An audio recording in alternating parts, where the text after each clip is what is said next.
A show of hands, how many people have been guilty of shoving sticks behind your trail camera, desperately trying to get that correct angle?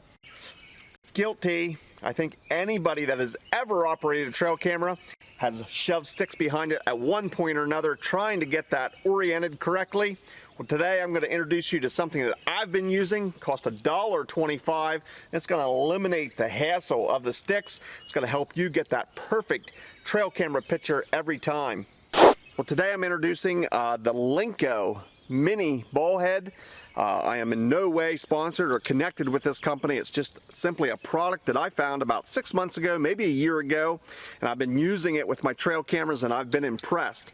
So although these mini ball heads are mostly plastic, I was a little concerned whether they were going to hold up to the elements and hold up to the pressures of a trail camera, but they truly have. I've been using them for quite some time. I have dozens of these out in the woods, and I've had zero issues with them. So although they are mostly plastic, extremely small and lightweight, for a trail camera, I found them to be more than adequate. Now these ball heads have a 1/4-20 nut inside of there. It's going to accept a 1/4-20 bolt. And they also have a 1/4-20 on the top here, which is what you're going to use to mount onto your trail camera. It has an adjustment knob here. That's a pretty nice size. You can easily grab it and tighten it to the trail camera. That makes it nice. Of course, you have your plastic adjustment knob here. It's going to allow this to move in virtually any direction. As you can see, it also has a slot here that's going to allow it to pivot 90 degrees. That'll be useful for some trail cameras and different ways I'm going to show you that I use to mount this. That slot can come into play and be very handy. Just a lot of adjustment here, and it sure beats a stick to try and get that correct angle. So in today's video, I'm going to show you 3 different ways that I use these mini ball heads to mount my cameras. I'm willing to bet one of these ways is going to suit your needs. Now, one of the easiest and probably my favorite way to use these mini ball heads is with a hanger bolt attached to it. This is going to allow you to screw this directly into the tree, and it's going to give you a no strap type of mount to your trail camera. This can be important if you don't want to see the strap. Oftentimes, for security reasons, the strap is the first thing that people see or thieves can see. If you're walking through the woods, you can easily pick up that horizontal strap. By using a mount like this, you can eliminate the use of a strap and yet gives you all that adjustment that you need and that the mini ball head allows. Now, I'm sure you have seen videos where you take 2 eye bolts and bolt them together, and you can screw one of them into the tree and one of them into the bottom of your camera. Those can be effective and work, but they will not give you the flexibility that this mini ball head does. Now again, this mini ball head, about $1.25. You can get this 1/4-inch hanger bolt that has a lag on one end and a 1/4-inch bolt on the other for probably about $1, maybe $1.50 at your local hardware store. Now, I have found some hanger bolts that were 1/4-inch on Amazon. I've tried a couple of different companies. To me, they all came out metric and they didn't quite fit.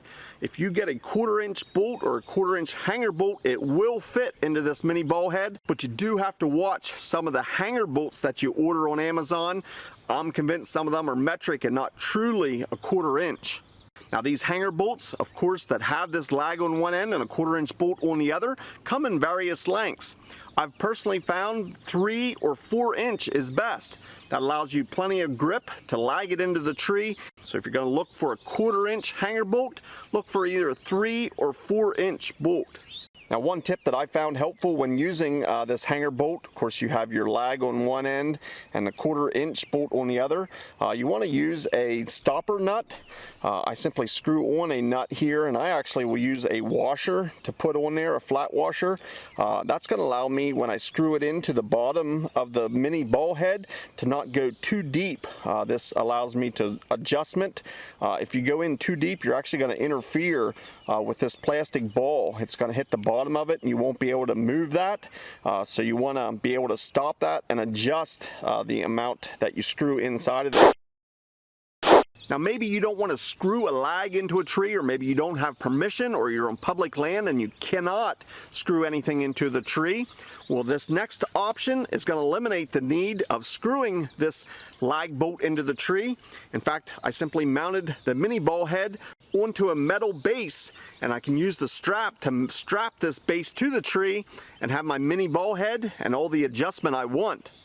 Now, if you've ever ordered a trail camera on Amazon, no doubt you have received one of these bases that allows you to adjust the trail camera.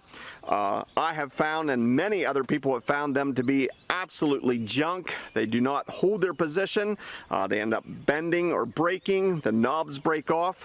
I simply used the metal base that came with the trail camera on Amazon, and I attached this mini ball head using a 1/4-inch bolt.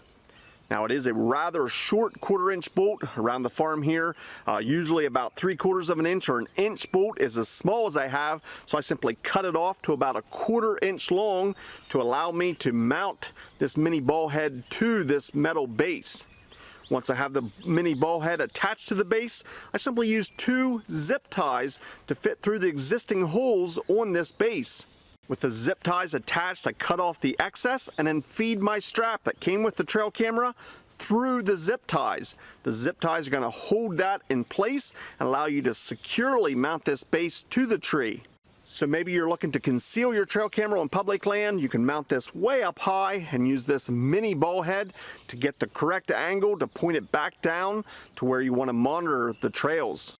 If you're using the method with the metal base, the zip ties, and the camera strap, when you attach it to the tree, you're going to want your strap on the top. So you have your 2 zip ties, you've threaded your strap through.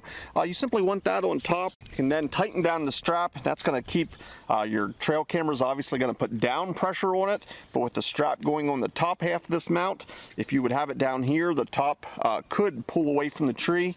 I put my strap at the top. It's going to keep it nice and sturdy and not going to allow the downward pressure of the trail camera to pull it away from the tree. So the third and final way that I'm going to discuss today, how I use these mini ball heads, it's a little more creative, and I simply cut off a step-in fence post. Now I use hundreds of these on the farm. Of course, I get them at my local ag store. I simply cut it off at the desired height, and then I put a 1/4-inch bolt in the bottom of my mini ball head. I then hold the 1/4-inch bolt up against this fence post and use a stainless steel clamp to clamp that tight. Now I have a totally mobile way of sticking this in the ground and having my trail camera anywhere I want it. I can look at nearly ground level. I can get the adjustment just right with this mini ball head. This is a great way to get a creative shot with your trail camera. You can watch logs or push this in the ground in the middle of your food plot. Again, you can use this fence post at different heights, or you can simply put the bolt on the mini ball head and attach it to a stick, a post, a stake, a T-post, any other way that you might want other than a step-in post. Again, there's a lot of flexibility. It's limited only to your creativity, but these mini ball heads I've found are a great way to get that perfect shot with your trail camera. Well, I hope you found today's video helpful. I've found these mini ball heads to be a great fit for trail cameras. Sure, they weren't made specifically for trail cameras, but for the size and the weight of the trail camera, these mini ball heads have been holding up great for me. Maybe you have an even better idea or a better way to mount trail cameras. Boy, I'd love to hear that. Please leave me a comment down in the comment section. I'll be placing a link to these mini ball heads down in the description. Again, I'm not connected with them in any way. It's just something I found that works, and I love that it's inexpensive. Don't forget to leave me your ideas down in the comments section. I want to thank you for watching, and we'll see you in the next video.